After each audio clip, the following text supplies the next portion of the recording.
37편 3절에서 9절 성경 본문을 통해 소망의 치유라는 제목으로 하나님의 말씀을 증거하겠습니다. 이 소망이란 성취하는 대상이 아니고 포기해야 할 대상이다, 이런 의미를 갖습니다. 여러분, 사람을 살게 하는 힘이 있다면 그것이 무엇일까요? 그것은 바로 꿈입니다. 미국 이민자가 쓴 한 칼럼의 내용입니다. 우리의 꿈은 소박했다. 우리는 맨손으로 새로운 삶을 개척하러 낯선 미국에 왔다. 우리는 그저 잘 사는 나라 미국에서 자녀 교육 잘 시키며 한국에서보다 조금 더 나은 삶을 살고 싶었다. 우리 한국인들은 서류 미비자로 힘들게 살면서 막노동을 하며 살아왔다.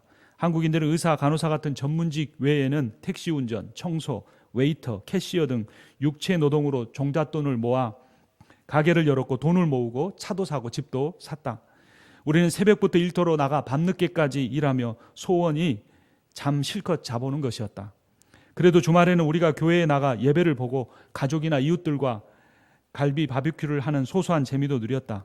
한국말밖에 못하던 자녀들이 학교에 다니면서 영어가 능숙해지고 좋은 대학교를 갈 때는 부모들이 미국에 온 보람을 느꼈다.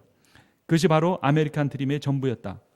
우리의 꿈은 뭐 대단한 부를 일구거나 건물주가 된다거나 한국의 일가 친척들에게 자랑할 만한 정도로 대단하게 성공하는 것이 아니었다. 우리의 꿈은 그저 내 식구 잘 먹이고 남부럽지 않게 공부시켜 장가 시집 보내어 늙음하게 손자 손녀 보며 사는 것이었다. 그런데 올해 갑자기 우리의 꿈과 일상을 송두리째 흔들어버린 코로나19 사태가 발생했다. 아침에 커피 한 잔을 들고 동료 이웃과 정담을 나누며 시작하던 일상이 완전히 무너져 버렸다. 코로나19에 감염될까 두려워하며 사는 하루하루가 되었다. 사람들이 거의 재택근무를 하거나 실직 상태가 되었다. 친구들과 가족들에게 SNS로 조심하자, 살아남읍시다, 스테이 홈 해제되면 밥이라도 한번 먹읍시다, 문자를 주고받는 형편이 되고 말았다. 워낙 코로나 감염자가 많다 보니 검사 받는 것도 병원에 가는 것도 쉽지 않다. 가족 몇 명 외에는 아무도 결혼식장에도 갈 수 없고 장례식장에도 갈 수 없는 어두운 시대가 되고 말았다. 노부모가 양로원에 계시는 자녀들은 안절부절하며 집으로 모셔오지도 못하고 혹시나 하며 걱정하는 시대가 되었다. 이곳이 미국이 맞는가? 이제부터는 이런 삶을 우리가 계속 감당해야 하는가? 이것이 현실인가라는 질문이 끊임없이 생긴다. 집에만 있다 보니 스트레스가 생겨 우울증이 될까 무섭기도 한다. 우리가 커가는 손자, 손녀는 직접 만날 수가 없고 스마트폰을 통해 안녕, 사랑해만을 외쳐야 한다. 그래도 견뎌야 한다. 이겨내야 한다. 소박한 행복이 꿈이던 우리의 꿈은 앞으로는 무엇이 되어야 할까라는 칼럼의 내용입니다. 참 공감을 불러일으키는 내용입니다. 그런데 이 칼럼에는 신앙적인 내용은 없습니다. 우리는 그리스도인이기 때문에 우리의 꿈과 우리의 소망만 아니라 우리를 창조하시고 우리를 불러주셔서 구원하여 주시고 교회 일꾼으로 세워주신 하나님의 꿈이 무엇인가, 하나님의 소망이 무엇인가를 또한 생각해야 합니다. 하나님의 꿈이 우리의 꿈보다 먼저입니다. 하나님의 꿈은 무엇일까요? 제가 그것을 고민하다가 설교 준비하면서 한 복음성가를 듣게 되었습니다. 그것이 저는 하나님의 꿈이라고 생각합니다. 그 내용입니다. 내 백성이 나를 떠나 돌아섰지만 내 사랑이 내 백성을 포기 못하니 내 모든 건 내어주고 나 그들을 얻으리라. 여호와께 돌아가자, 여호와께 돌아가자. 우린 돌아서도 그는 변치 않네. 여호와께 돌아가자. 우린 넘어져도 그 사랑 영원하네. 사랑은 오래 참고 자신을 내어주네. 서로 사랑할 때 세상은 주 보내. 사랑은 절대 지지 않네. 라는 내용입니다. 하나님의 소망은 자신을 내어주어 우리를 살리는 겁니다. 내어준다는 것은 예수 그리스도를 십자가에 못 박는다는 신학적인 용어입니다. 예수의 생명의 희생으로 새로운 생명을 얻은 우리가 서로 사랑하고 하나님을 사랑하는 것이 바로 하나님이 자녀인 우리에게 대해서 가지시는 소망입니다. 호세아 6장 1절에 3절을 보면 호세아는 이런 소망을 가진 하나님께 돌아가자라고 외칩니다. 오라 우리가 여호와께 돌아가자. 여호와께서 우리를 찢으셨으나 도로 낫게 하실 것이요 우리를 치셨으나 싸매어 주실 것이미로다. 호세아 선지자는 우상 숭배와 이웃에 대한 행악으로 인하여 심판을 받은 이스라엘 백성들을 향하여 우리가 여호와께 다시 돌아가자 라고 외치고 있습니다. 그러면 호세아가 말하는 하나님께 간다는 방향은 돼 있지만 무엇으로부터 돌아오자는 말일까요? 호세 5장 4절이 이렇게 말합니다. 그들의 행위가 그들로 자기 하나님에게 돌아가지 못하게 하나니 이는 음란한 마음이 그 속에 있어 여호와를 알지 못하는 까닭이라 라고 말합니다. 그러니까 이스라엘 백성들이 무엇으로부터 돌이켜서 하나님께로 가야 하는가? 돌이켜야 할 대상이 바로 그 음란의 대상이 우상이라는 것을 가르쳐 줍니다. 우리의 인생이 우상에 사로잡혀 있을 때가 참 많습니다. 돈이든 욕심이든 성공이든 명예든. 여러분, 이런 우리를 치유할 수 있는 유일한 방법은 바로 소망입니다. 근데 그것이 인간의 소망이 아닌 하나님의 소망이 될 때 우리가 치유될 것입니다. 우리가 인간의 우상을 포기할 때 하나님의 소망이 성취된다는 겁니다. 한 책에 나오는 내용입니다. 우상이란 무엇인가? 우상이란 하나님을 대신하는 모든 것이다. 하나님보다 더 좋아하는 모든 것이다. 우상은 짝퉁 하나님이며 만들어진 신이다. 왜 인간은 우상을 만들고 하나님으로 섬기는가? 그 이유는 죄 때문이다. 죄인은 창조주 하나님을 버리고 대용품으로 우상을 만들었다. 우상은 형상뿐 아니라 타락한 인간의 마음을 포함한다. 타락한 마음은 우상을 만들어낸다. 돈, 권력, 정욕, 수많은 탐욕이 우상이 된다라는 겁니다. 구약 성경에 보면 이러한 예들이 많이 나옵니다. 특히 애굽 땅에서 나오자마자 이스라엘 백성들은 광야에서 우상을 만들었습니다. 출애굽기 32장 4절을 보면 아론이 그들의 손에서 금고리를 받아 부어서 조각칼로 새겨 송아지 형상을 만드니 그들이 말하되 이스라엘아 이는 너희를 애굽 땅에서 인도하여 낸 너희의 신이로다 하는지라. 이스라엘 백성이 바친 금고리는 그들의 종교적인 헌신과 인간적인 노력을 의미합니다. 그들이 금으로 만든 금송아지는 바로 그들이 만들어낸 하나님입니다. 금송아지는 그리스도인이면서도 돈을 하나님보다 더 추구하는 배금주의자의 하나님입니다. 어떤 그리스도인은 돈을 소망으로 여기고 복을 하나님처럼 예배합니다. 다른 칼럼의 내용입니다. 우상이 만들어지기 가장 좋은 자리는 놀랍게도 예배의 자리입니다. 사람들은 하나님을 예배합니다. 하지만 하나님을 인간이 고안해낸 언어와 그림과 생각으로만 제한한다면 그 예배를 받는 이는 하나님이 아니라 우상입니다. 적지 않은 사람들이 하나님이 아니라 우상을 예배하고 있습니다. 자신이 만든 우상에 대해 느끼는 감정의 충만함을 은혜라고 착각합니다. 심지어 그 감정의 체험을 다른 사람에게 강요하기까지 합니다. 이를 거절할 경우 저주하고 제거하려는 일도 서슴지 않습니다. 그렇게 하는 이유는 그가 예배한 하나님의 체면이나 사랑 때문이 아닙니다. 자신이 거절당할 것이라고 생각하기 때문입니다. 자기가 만든 하나님을 왜 거부하느냐? 그것은 바로 그 자존심의 상처와 거절당함에 대한 분노가 다툼이 되고 폭력이 되고 전쟁이 되고 분열이 되기 때문입니다. 또 다른 책의 내용입니다. 내가 만든 신이라는 팀 켈러 목사님이 쓴 책의 내용입니다. 현대인이 섬기는 대표적인 우상이 성공이라는 것입니다. 그들은 멘토나 상사와의 수직 관계에서는 처세술이 좋아 출세 가도를 달리지만 배우자나 친구, 가족과의 수평 관계에서는 진정한 결속을 이룰 줄 모른다. 수많은 대통령 후보가 말로는 가족을 위해 출마한다지만 실제로는 선거운동에 삶을 몽땅 쏟아붓느라 정작 가족은 안중에도 없다. 세월이 가면 권력의 무상함과 외로움을 뼈저리게 느끼지만 자녀나 배우자, 친구와는 이미 멀어진 경우가 많다. 그러다 결국 가정 파탄이나 스캔들이나 때론 둘 다 빠지고 만다. 그들은 성공의 신 앞에 모든 것을 제물로 바쳤지만 그것으론 어림없다. 고대의 신과 우상은 피에 굶주려 비율을 맞추기가 힘들었다. 그리고 그건 지금도 마찬가지이다.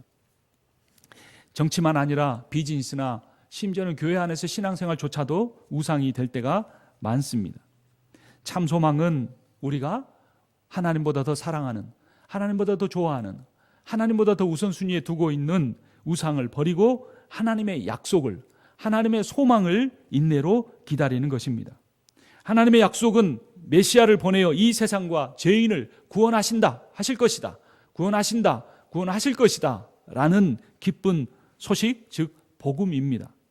그리스도인의 소망이란 그리스도 안에서만 찾을 수 있는 것입니다. 그러면 그리스도 안에 있는 소망을 어떻게 해야 확증할 수 있는가? 그 소망을 붙드는 것을 뭐라고 하냐면 믿음이라고 합니다. 히브리서 11장 1절을 보면 믿음은 바라는 것들의 실상이요 라고 말합니다. 바라는 것이 뭐냐면 소망입니다. 근데 이 소망이 아직 이루어지지 않았기 때문에 눈에 안 보이는데, 눈에 안 보이는 이 소망을 눈에 보는 것처럼 확실하게 해주는 게 뭐냐? 믿음이라는 겁니다. 그리고 이어서 나오는 아브라함과 노아와 야곱과 수많은 믿음의 선진들이, 신앙의 선진들이 보이지 않는 소망을 확실한 것처럼 붙잡고 살아갔던 것이 바로 믿음 때문이었다라고 말하는 겁니다. 믿음이 없이는 하나님을 기쁘시게 할 수 없습니다. 믿음이 없이는 결코 이 세상에 우리를 유혹하는 강력한 우상으로부터 벗어나 여호와께 돌아갈 수 있는 힘이 우리에게는 없다는 겁니다. 오직 믿음으로, 오직 반석 같은 믿음이 있어야 우리가 하나님을 어려운 상황에서 붙들고 그분만을 바라보면서 참 소망을 가지고 나아갈 수가 있습니다. 그런 의미에서 소망이란 꿈을 꾸는 것이 아니고 꿈을 포기하는 것입니다. 소망이란 나의 꿈을 포기하고 하나님의 꿈을 꾸는 것입니다. 우리가 인간에게는, 자신에게는 소망이 없다는 사실을 인정할 때 참 소망의 열매가, 그전에는 그토록 안 맺히던 그 열매가 성령에 의해서 맺혀지게 됩니다. 인간의 소망을 포기할 때 하나님의 소망이 성취됩니다. 그래서 오늘 설교의 제목이 소망의 치유인데 성취가 아닌 포기라는 겁니다. 어떻게 해야 우리가 하나님의 꿈을 자신의 꿈으로 삼을 수가 있을까요? 그것은 우리가 믿는다고 그토록 말하는 하나님의 인격과 사랑을 신뢰할 때만 그렇게 할 수 있습니다. 오늘 성경 본문이 그것을 말해줍니다. 함께 보도록 하겠습니다.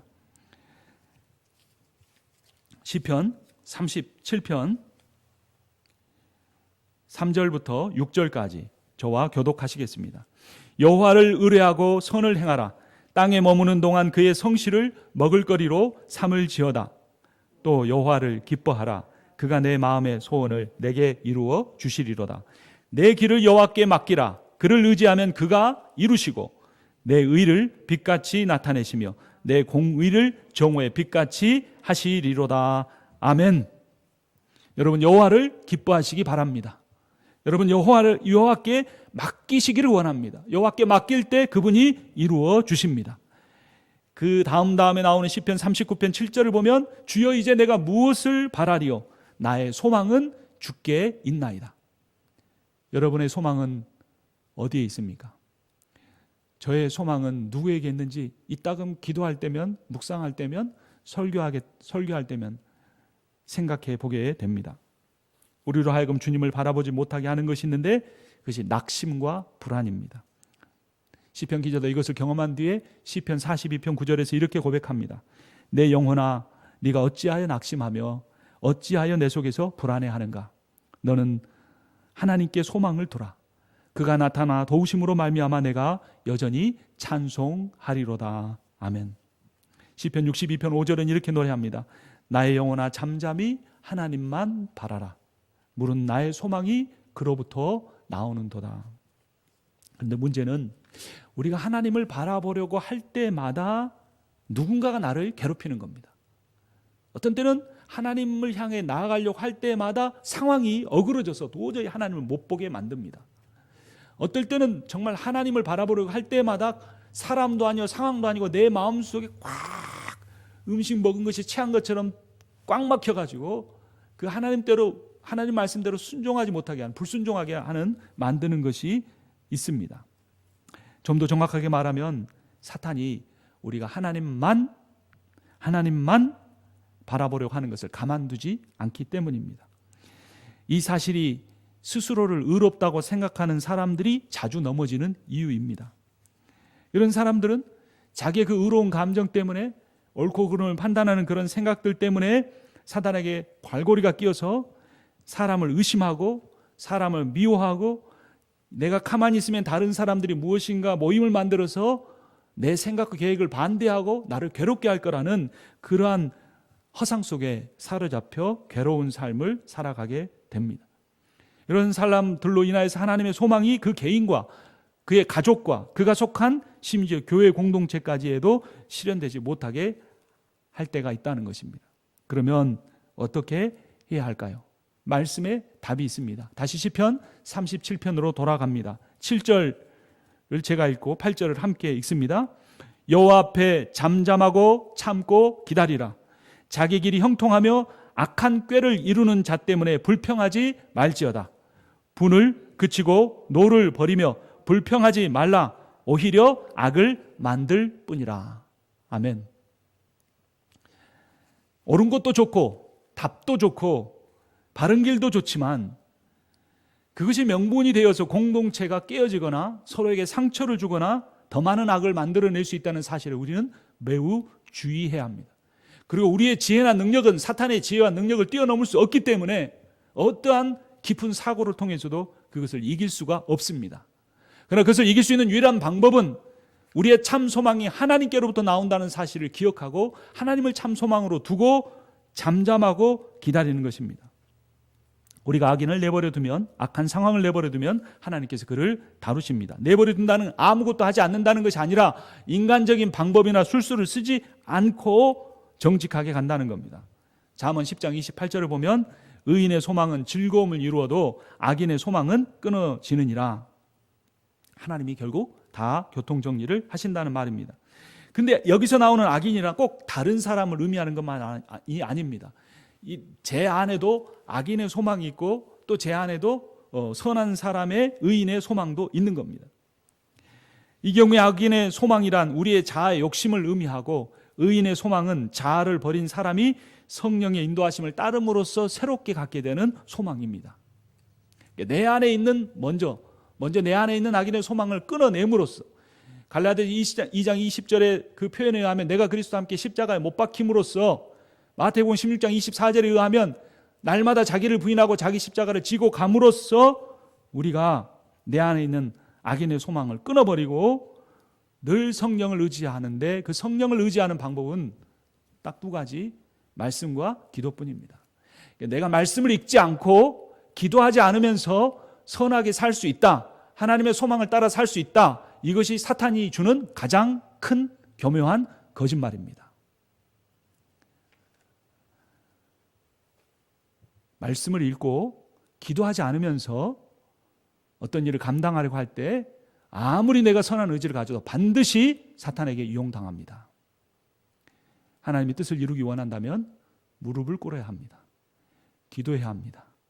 말씀을 매일 읽어야 합니다. 9절 말씀, 그래서 결론은 이렇게 납니다. 9절 함께 읽습니다. 진실로 악을 행하는 자들은 끊어질 것이나 여호와를 소망하는 자들은 땅을 차지하리로다. 아멘.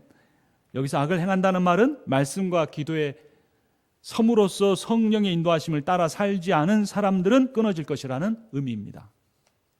찬송가 488장의 가사입니다.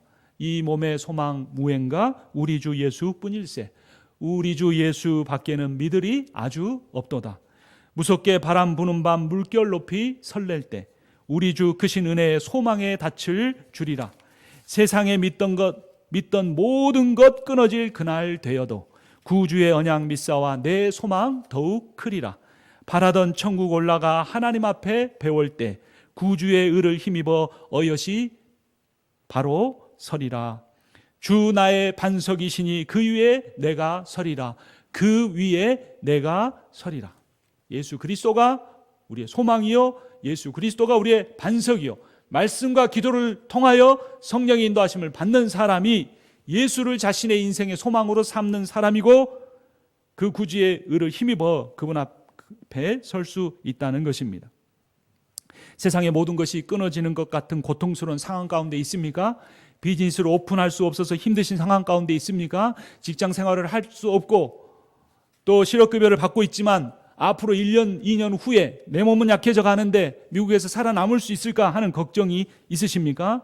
그런 고통 속에 있는 상황, 세상에 믿던 모든 것 끊어질 날 되어도 우리는 오히려 그 상황으로 인하여서 예수만이 소망이라는 참된 믿음을 가질 수 있는 것입니다. 하나님의 꿈은 우리의 꿈을 포기하는 그때부터 성취되기 시작합니다. 하나님의 소망은 우리의 소망을 포기하는 그 자리에서부터, 그 장소에서부터 이루어지기 시작합니다. 악한 북이스라엘 출신의 여왕 아달랴가 다윗 왕가의 자녀들을 모두 다 죽여버렸습니다. 어떻게? 자기의 처가가 갈지라도 선한 나라 유다로 시집을 왔는데 그 다윗의 씨들을 다 죽일 수가 있었을까요? 그런 암울한 상황 속에 하나님은 제사장 여호야다를 통해 만 1살의 요아스를 살려두셨습니다. 며칠 전 새벽기도 말씀입니다. 절망 속에 한 줄기의 소망의 빛이 남겨진 것입니다. 요아스는 1살 때부터 무려 7년 동안이나 성전에서 숨어 살아야 했습니다. 성전은 하나님의 임재의 장소였고 하나님께서 온 세상이 어두운 가운데 있는 것처럼 보이는 그 상황 속에서도 하나님은 그 성전 안에, 하나님의 임재 안에, 하나님의 계획과 섭리 안에 하나님의 선하신 약속을 반드시 이루어 가신다는 의미입니다. 제사장 여호야다는 도대체 무엇을 믿고 도대체 어떤 소망을 가지고 목숨을 걸고 이 요아스를, 그 어린 1살짜리 아이를 성전에서 7년 동안이나 숨기고 있었을까요? 역대하 23장 3절은 그것을 그의 꿈에 대해, 그의 소망에 대해 이렇게 말합니다. 온 회중이 하나님의 전에서 왕과 언약을 세우매 여호야다가 무리에게 이르되 여호와께서 다윗의 자손에 대하여 말씀하신 대로 왕자가 즉위하여야 할지니라. 여호야다 제사장의 꿈은 바로 하나님의 말씀과 다윗에게 하신 나단의 언약에 있었던 겁니다. 내가 반드시 너의 왕조를 견고하게 하리라. 너의 아들들을 내가 지키고 보호하리라. 너의 가문에서 이 온 세상을 구원할 메시아가 나게 하리라는 그 하나님의 신탁을 여호야다는 자신의 소망으로 삼고 목숨을 걸고 요아스를 성전 안에 두고 키워온 것입니다. 주의 옷자락 만지며라는 복음송의 가사가 있습니다. 주의 발 앞에 무릎 꿇고 그 사랑에 나 안기네. 어떤 말도 그 어떤 소리도 그 발 앞에서 잠잠해지네. 주 나의 사랑 그 발 앞에 앉아 내 모든 기도는 사랑의 노래가 됐네. 주의 옷자락 만지며 주의 두 발을 씻기며 주님 그 발에 입 맞추며 나의 왕관을 놓으리. 이 복음성 가사의 성경 배경이 두 곳입니다. 하나는 마가복음 5장 24절인데 12해를 혈루증으로 알아오던 그 여인이 예수에 대한 소문을 듣고 많은 무리가 에워싸며 가고 있는데 예수님의 옷자락만 만져도 내 병이 나을 것이라고 여겼고 가서 만졌습니다. 그때 예수께서 이르시되 딸아 내 믿음이 너를 구원하였으니 평안히 가라. 내 병에서 놓여 건강할지어다. 또 다른 배경은 누가복음 37절에 있습니다. 이 여인은 죄를 지은 여인으로 마을에서도 따돌림을 당하던 사람이었습니다. 그가 예수께서 바리새인의 집에 초대를 받으셨는데 손 씻을 물도 주지 않는 것을 보고 이렇게 행동합니다. 누가복음 7장 38절을 보면 예수의 뒤로 그 발 곁에 서서 울며 눈물로 그 발 적시고 자기 머리털로 닦고 그 발에 입 맞추고 향유를 부으니 라는 것입니다. 당시에 머리털은 여성의 모든 것을 의미했습니다. 향유는 거의 반평생을 살 수 있는 값어치가 있는 것이었습니다. 그 발에 입 맞춘다는 것은 나는 당신의 종이요 당신이 나의 주인이라는 고백입니다. 그때 예수께서 그 여인에게 이렇게 말씀합니다. 너의 죄 사함을 받았느니라. 내 믿음이 너를 구원하였으니 평안히 가라. 한 여인은 질병의 치유를 받았고 또 다른 여인은 죄 사함을 받았습니다. 둘 다 예수 그리스도의 구원을 받았습니다. 여러분, 우리의 소망이 무엇일까요? 우리의 소망은 예수 그리스도를 통한 죄 사함과 구원입니다. 구원을 쉽게 생각해서는 안 됩니다. 내가 전도지 앞에 두고 옆 사람이 시키는 대로 따라서 하고 예수님 믿습니다 한다고 구원받는 것 아닙니다. 구원이란 인격적 만남입니다. 내게는 의로움이 하나도 없고 나는 죄인 중에 괴수라는 것을 온 인격으로 고백하며 예수의 발 앞에 엎드려 그 발 앞에 입 맞추는 것, 그분의 옷자락으로 만지면 내 인생이 주님으로 인해 바뀔 거라는 참 믿음을 갖는 것이 구원받는 믿음입니다. 우리의 꿈과 하나님의 꿈이 반대되는 것 같지만 만나는 지점이 있습니다. 그것은 복음성의 가사처럼 하나님을 사랑하고 이웃을 사랑하는 것입니다. 이것은 우리의 소망이 되어야 하고 하나님의 소망이기도 합니다. 여러분, 어린 아이를 보면 사람들이 다 즐거워합니다. 들에 핀 아주 여리게 피어난 작은 들풀을 봐도 인간은 기뻐합니다. 그러니까 인간의 마음에는 생명을 사랑하는 본능이 있습니다. 이것이 하나님의 형상입니다. 예수께서 이 땅에 오셔서 하신 일을 한마디로 요약하면 뭐냐면 생명을 사랑하는 하나님의 형상을 회복시키는 것이었습니다. 하나님의 참 형상이었던 예수 그리스도가 십자가와 부활의 소망의 치유를 통하여 우리에게 그 사랑을 주시고 떠나셨습니다. 주님이 우리를 아버지 하나님과 그분의 사랑으로 이끄셨습니다. 우리는 어떻게 살아야 할까요? 어떠한 믿음을 가지고 살아가야 할까요? 코로나 바이러스 감염병으로 인해서 많은 사람들이 힘들어합니다. 믿지 않는 사람도 그렇습니다. 그렇다면 믿는 사람은 무엇인가 달라야 할지 않을까요? 우리가 생각해야 될 내용이 있습니다. 그것은 이 감염병으로 인하여 사회적인 약자들이 더 많이 고통받고 특정한 인종이 더 많이 죽어가고 있다는 사실입니다. 한 신문의 내용입니다. 미국 내 신종 코로나 바이러스 감염증 확산의 피해가 특정 인종에 집중된 것으로 조사됐다. 이를 두고 인종 간 사회 경제적 격차가 뚜렷한 미국 사회의 구조적 불평등이 확인됐다는 평가가 나온다. 공중보건 전문가들은 특정 인종과 계층의 코로나19 확진 사망자 비율이 높은 이유를 사회적 거리 두기에 참여하기 어려운 사회 경제적 불평등 구조에서 찾는다. 보건당국이 재택근무를 권장하고 있지만 출퇴근을 계속해야 하는 직종에 근무하는 노동자들은 대중교통 수단 등에서 감염될 위험이 높다. 맨디 코언 노스캐롤라이나 주 보건장관은 우편 번호가 집 코드가 그의 건강 상태를 결정한다고까지 말했다라는 것입니다. 아픈 곳이 내 몸의 중심이다라는 그런 말이 있습니다. 아프고 불편한 곳이 있으면 그곳을 중심으로 사람은 생각한다는 겁니다. 손가락이 아프면 그 손가락을 온 신경을 다 쓴다는 겁니다. 그런데 이것을 타인과 견주어 보면 생사를 다투는 타인의 고통보다 내 손톱 안의 가시가 훨씬 더 아프다는 사실입니다.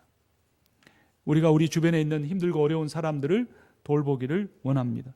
직접 나서기 어려우면 그 사람들 위해 무릎 꿇고 기도하기를 원합니다. 설교 소두에 인용했던 칼럼의 뒷부분입니다. 한인사회가 지역사회, 병원, 소방서, 경찰서, 봉사센터와 노인센터에 마스크와 손세정제를 기부하고 전달하고 있다. 단체, 교회, 식당, 정비소, 10대부터 노인들까지 각계각층의 한인들이 적극적으로 나서서 의료진, 응급요원, 저소득층, 널싱홈, 필수업종 근로자들에게 마스크와 손세정제, 생필품, 구호물품을 기부하고 있다. 또 실직으로 생계가 막연해진 자, 이민법 강화로 한층 살기가 어려워진 서류 미비자, 돕기, 성금을 내는 한인들도 늘어나고 있다. 코로나 사태로 인해 자신도 어렵지만 더 힘든 이들을 위해 나눔을 실천하면서 주정부와 한인사회가 함께하고 있다. 미국을 바로 세우고 제대로 이끄는 원동력이 되고자 하는 이들이 미국이 우리의 고향이 되고 고국이 되었구나 하는 것을 깨우치게 만든다. 이것이 바로 내가 살고 내가 죽을 것인 것이다. 이렇게 코리안 아메리칸의 꿈은 지역사회 모든 이와 함께 이 땅에서 함께 살고자 하는 것이 되었다. 몇 주 전에도 우리 중앙 펜실베니아 한인회에서 한인들에게 다른 곳으로 쓰려고 나눴던 기금을 바꿔서 마스크를 무상으로 지급했습니다. 참 칭찬받을 만한 일입니다. 우리 교회도 혜택을 받았습니다. 우리도 혜택만 받을 것이 아니라 우리 주변에 더 어려운 사람이 있는지 돌아보고 우리가 도와주어야 할 것입니다. 코로나 바이러스와 같은 질병을 허락하시는 하나님의 뜻에 대해 한 신학자는 이렇게 말했습니다. 첫 번째는 인류의 타락 때문이다. 인류가 타락해서 환경 오염시키고 그 대가를 받고 있다는 겁니다. 두 번째는 특정한 사람을 정화시키고 또 심판해서 구원하시기 위해서 질병을 주실 때가 있다는 겁니다. 대표적인 것이 히스기야입니다. 히스기야가 병들어 죽게 되니 여호와께서 아모스의 아들 선지자 이사야를 통해 말하기를 너는 내 집에 유언하라. 네가 죽고 살지 못하리라. 그때 히스기야가 얼굴을 벽으로 향하여 여호와께 기도하여 이르되 여호와여 구하노니 내가 주 앞에서 진실과 전심으로 행하며 주의 목전에 선하게 행한 것을 기억하옵소서 하고 히스기야가 심히 통곡하니 그러자 하나님께서 내가 너의 기도를 들었고 너의 눈물을 보았노라. 내가 너의 수완에 15년을 더하고 라고 말씀합니다. 일반적인 질병으로 인해 모든 사람이 고통받지만 특정한 사람을 하나님이 징계하기 위해서 사용하실 수 있다는 겁니다. 세 번째는 그 징계를 통해 그를 변화시키기 위한 것이 아니라 심판으로 끝내기 위해서 사용하는 때도 있습니다. 사도행전 12장 23절을 보면 헤롯 왕은 스스로 높여 신이 되려 했다. 헤롯이 영광을 하나님께 돌리지 아니하므로 주의 사자가 곧 친히 벌레에게 먹혀 죽으니라 라고 말합니다. 모든 사람이 함께 고통받는 것이 하나 있고 두 번째는 하나님이 쓰시려는 사람을 깨닫게 하셔서 회개케 하시려고 사용하시고, 또 하나는 근본적으로 악한 사람을 심판하시기 위해서 사용하실 수 있다라는 겁니다. 우리 그리스도인은 이런 관점을 갖고 특별히 나의 고통만 아니라 주변의 사람들을 돌아보며 도울 수 있어야 할 것입니다. 절망으로 모든 것이 막힌 상황에서 참된 소망이 싹이 틀 수 있습니다. 동이 트기 직전이 새벽이 하루 중에서 가장 어둡습니다. 우리의 상황이 이보다 더 나빠질 수 없는 것처럼 어둡게 느껴진다면 곧 동이 틀 수 있다는 겁니다. 찬란한 햇빛이 떠오르는 새벽이 가까웠다는 것입니다. 새벽이 오게 하기 위해서 필요한 것은 자신의 꿈을 성취하려는 인간적인 욕망이 아니라 자아를 포기하고 하나님의 소망을 자신의 소망으로 삼고 예수 그리스도를 참 소망으로 삼는 것입니다. 베드로전서 1장 3절 말씀을 읽고 오늘 설교를 마칩니다. 우리 주 예수 그리스도의 아버지 하나님을 찬송하리로다. 그의 많으신 긍휼대로 예수 그리스도를 죽은 자 가운데서 부활하게 하심으로 말미암아 우리를 거듭나게 하사 산 소망이 있게 하셨노라. 아멘. 예수 그리스도의 십자가의 죽으심과 부활, 그걸로 말미암는 영원한 생명을 산 소망으로 누리며 사시는, 주변의 어려운 사람들 돌보며 사시는 여러분과 제가 되기를 주님의 이름으로 축원합니다. 기도하겠습니다.